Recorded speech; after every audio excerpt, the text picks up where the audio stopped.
Papež Frančišek se je srečal s 5000 člani skupnosti Družina Guanelijana, v katero sta povezani Kongregacija služabnikov ljubezni in redovna skupnost Hčere Svete Marije Božje previdnosti.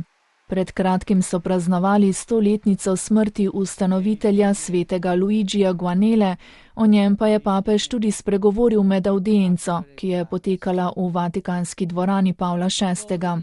V ospredje je postavil 3 pojme: zaupati, gledati in pohiteti. Fidarsi, guardare e affrettarsi. Začel je z zaupanjem in spomnil, kako je v središču življenja Luigija Guanele bila gotovost, da je Bog oče usmiljenja in previdnosti. Vedel je, da je vedno ljubljeni sin, za katerega skrbi oče, in je zatorej brat vseh, poklican širiti zaupanje. Don Luigi Guanela je tako zelo veroval v to konkretno in previdnostno ljubezen očeta, da je pogosto šel čez meje človeške opreznosti, da bi evangelij postavil v prakso.